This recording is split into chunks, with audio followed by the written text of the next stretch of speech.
Les églises préexistantes, qui désobéissent aux enseignements de la Bible, calomnient l'Église de Dieu, qui obéit aux paroles de la Bible, et au Christ qui est venu une seconde fois. Parfois, ils utilisent les paroles de la Bible pour entraver la foi du peuple de Dieu. L'un des cas est d'utiliser les paroles de Matthieu chapitre 24, sur la seconde venue de Jésus.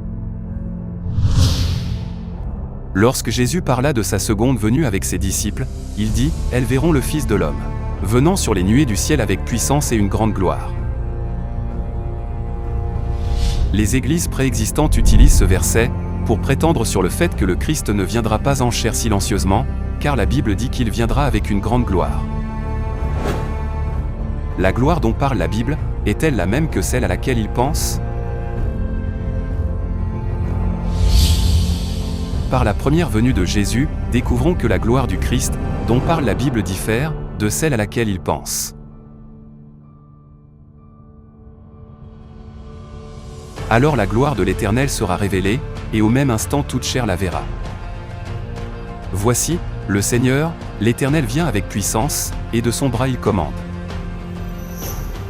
Si cette prophétie est interprétée, comme le font les églises préexistantes, Dieu doit apparaître avec une gloire visible.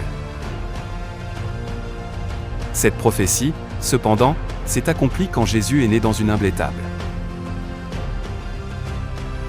Aucune gloire n'a été trouvée par les hommes dans son apparence.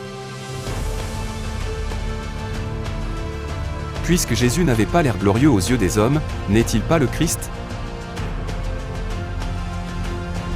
Lors de sa première venue, et de sa seconde venue également, le Christ est venu avec gloire dans les nuages, conformément à la prophétie de la Bible. Et la parole a été faite chair, et elle a habité parmi nous, pleine de grâce et de vérité, et nous avons contemplé sa gloire, une gloire comme la gloire du Fils unique venu du Père. Lorsque la gloire de Christ apparaît, ceux qui peuvent reconnaître sa gloire, ne sont que les saints qui le reçoivent. C'est parce que le Christ vient, et vit dans la banalité, tout comme nous. Seuls ceux qui seront sauvés, peuvent reconnaître la gloire de Christ. Nous devons remercier Dieu, de nous avoir donné la grâce spéciale de reconnaître la gloire de Christ. Gardons la foi jusqu'à la fin, pour recevoir la couronne de vie.